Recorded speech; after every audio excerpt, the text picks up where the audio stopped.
The secret sauce to portfolio diversification: minimize your risk like a pro. Ever heard the saying, don't keep all your eggs in one basket? अब imagine करो अगर एक basket में सारे अंडे रखे और वो गिर गए, फिर क्या होगा? फूट जाएंगे। तो क्या करना चाहिए? डाइवर्सिफाई। सिंपल। कैसे डाइवर्सिफिकेशन करेंगे? हमें तो आता नहीं है भाई, बहुत सिंपल है डाइवर्सिफिकेशन। आपको बस ये पता होना चाहिए कि हमें डाइवर्सिफिकेशन किस किस इंस्ट्रूमेंट में करना है और किस समय करना है। और ये लॉन्ग टर्म प्रोसेस है, ऐसा नहीं है कि आज किया कल छोड़ दिया, करते जाना है धीरे धीरे। बहुत सी लर्निंग एक्सपीरियंशियल होती है, जरूरी नहीं है कि आज के ही दिन में सब कुछ आ जाए, धीरे धीरे आएगा, एक बार में नहीं आएगा। But the moment you decide to do it, upgrade your knowledge along with it, upgrade it in your portfolio, definitely you will become a winner after few years. But start doing it. So how to diversify it? Let's talk on these things. सबसे पहले समझते हैं diversification होता क्या है। Diversification simple terms में, आप एक ही काम को अगर करते जाओगे तो बोर हो जाओगे। अगर आप एक ही स्टॉक में पैसा लगाते जाओगे और बाई चांस उस स्टॉक में स्कैम निकल गया तो क्या करोगे? डाइवर्सिफिकेशन इंपॉर्टेंट है। अगर आप एक ही टाइप के स्टॉक में पैसा लगाते जाओगे और वो एक स्टॉक में भी खराब न्यूज आई तो वो पूरा इंडेक्स ही रेड हो जाएगा, फिर आप क्या करोगे? पैसा फंस जाएगा, निकाल नहीं पाओगे। ऐसा कुछ साल पहले हुआ था।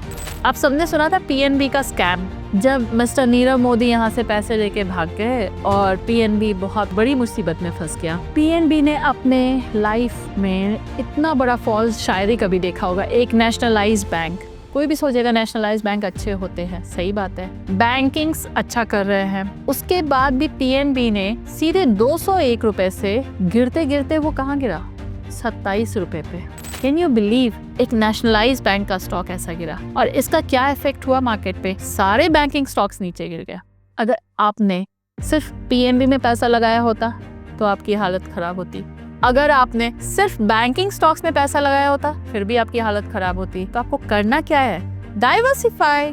एक तरह के स्टॉक्स में सारा पैसा लगाने की जगह अगर आप मल्टीपल इंडेक्सेस में से टॉप स्टॉक्स चूज करके उसका पोर्टफोलियो बनाते हो तो किसी भी एक कंपनी में अगर स्कैम होता है और वो इंडेक्स नीचे गिरता है तो बाकी कंपनी संभालने के लिए है। Your portfolio is still looking decent. But अगर ऐसा नहीं होता है तो क्या होता है?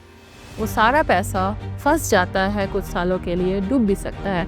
ये कहानी 2020 की है जब पीएनबी 27 रुपए पे आया था, पर आज भी पीएनबी 200 रुपए पे नहीं जा पाया है, 100 रुपए पे है after 4-5 years। Suppose of those people who invested at 200 rupees, what happened to them?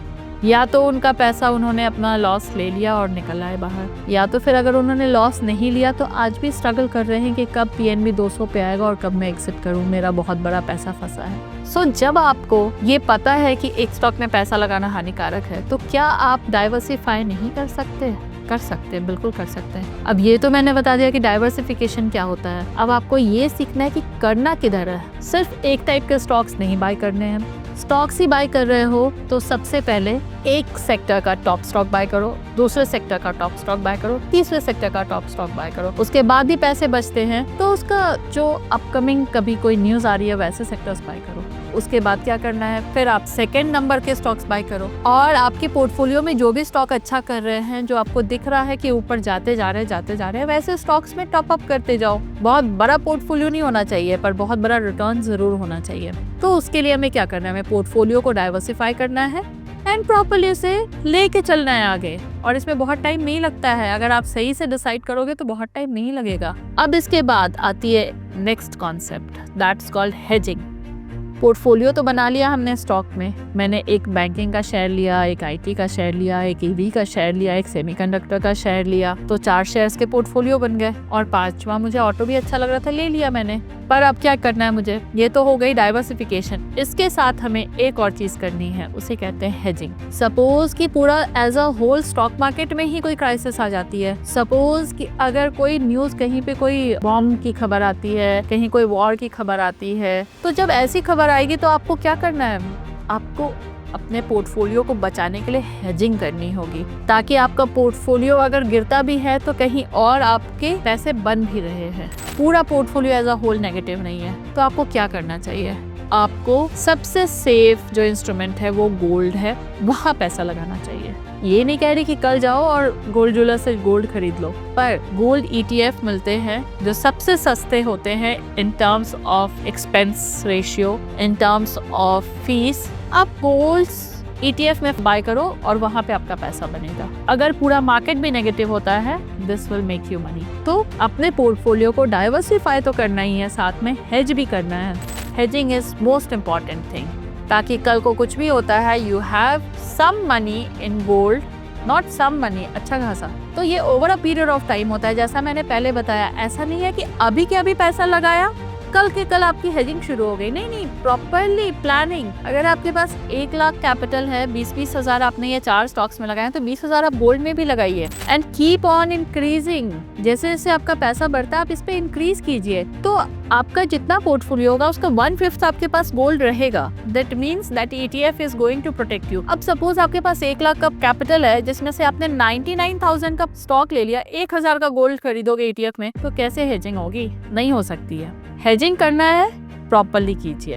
Hedging करना मतलब ये नहीं है कि बस नाम का ले लिया, लेना है, प्रॉपरली लेना है, रखना है, उसे सेल नहीं करना है। वो नीचे भी जा रहा है तो सेल नहीं करना है, बिकॉज मुश्किल के दिनों में यही आपको बचाएगा, right? If you have problems in your portfolio, comment below this, I will read to those comments and I will reply back. Gold में कैसे पैसा लगाना है, अगर आपको प्रॉब्लम आ रही है कमेंट कीजिए, मैं उसमें भी आपको हेल्प करूंगी। पर अपने पोर्टफोलियो को हमेशा डाइवर्सिफाइड रखिए। अगर आपके पास लिमिटेड कैपिटल है, don't let your capital in only one stock और वन इंडेक्स, डाइवर्सिफाइड। आप अगर ऐसा सोचते हो कि रातों रात आप मिस्टर राकेश झुनझुनवाला की तरह पैसा बना लोगे, तो वो नहीं होगा। उसके लिए बहुत सारा नॉलेज, एक्सपीरियंस चाहिए।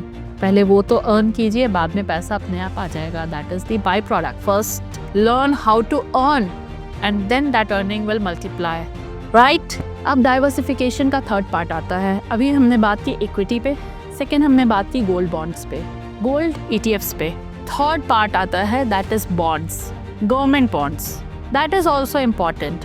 If you can think of these things, that is going to give you not big returns, but that will definitely protect you. Right now, the government sec bonds are at highest point because government companies are doing good, so they are at highest point. But time comes when it comes down also. That doesn't mean that you should come out of that thing. That means that stay there because that is giving balance to your portfolio.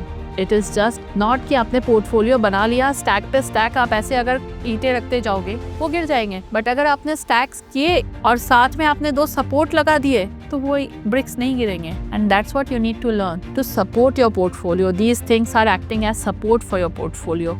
और एक बात का बहुत ध्यान रखें, एक myth है कि बहुत सारे स्टॉक्स बाय करो, कोई तो कोई अच्छा करेगा। ऐसा नहीं है। बहुत ओवर डाइवर्सिफिकेशन भी गलत होता है। अगर आपने सोचा कि भाई मुझे 50 स्टॉक पोर्टफोलियो में रखने हैं, तो कोई भी स्टॉक अगर अच्छा करे आपको पैसे तो कभी दिखेंगे ही नहीं। So make your portfolio limited. 25 is the upper limit, don't cross that limit. हमेशा स्टॉक्स उसके कम ही रखिए, उसमें ही आप चर्निंग कर सकते हैं, चेंज कर सकते हैं, but don't increase it. So this is a myth.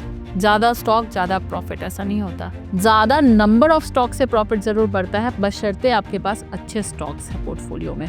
Over dilution can dilute your returns. अब डाइवर्सिफिकेशन पे एक और बात आती है, वो सीक्रेट सॉस फॉर्मूला जो मैं बात कर रही थी। डाइवर्सिफिकेशन में सेक्टर्स तो मैंने बता दिए, पर सेक्टर्स में भी आपको थोड़ा और समझना होगा कि किस कैप में कितना पैसा लगाना है। सपोज आपके पास में पैसा लिमिटेड है 1 लाख। अब आपको डिसाइड करना है कि आपको लार्ज कैप में लगाना है, मिड कैप में लगाना है, स्मॉल कैप में लगाना है। जितना छोटा कैप उतना ज़्यादा रिटर्न एक्सपेक्टेड है, पर रिस्क भी उतना ही बढ़ जाता है। तो ये सीक्रेट फॉर्मूला क्या है? आप जितना ज़्यादा कंजर्वेटिव है उस हिसाब से आप अपना पोर्टफोलियो बनाइए।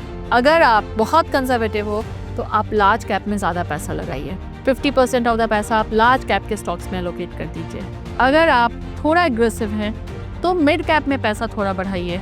40% आपने लगा दिया मिड कैप में, बाकी का 30-30 लार्ज कैप और स्मॉल कैप में लगा दिया। और अगर आप थोड़ा ज़्यादा एग्रेसिव हैं, रिस्क लेने को तैयार हैं, लॉस सहने को भी थोड़ा तैयार हैं, क्योंकि लॉस और गेन तो 2 ही पहलू हैं जो स्टॉक मार्केट में होते ही रहते हैं। तो आपको क्या करना होगा? लॉस के लिए तैयार और बड़े रिटर्न के लिए भी तैयार। दोनों में से कुछ भी होता है अगर आप सही से प्रॉपरली करते हैं।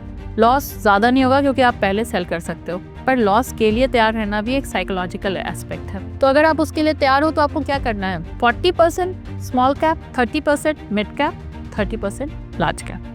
So depending upon your risk persona, you need to take this decision. And that's where your secret sauce would be very personalized for you.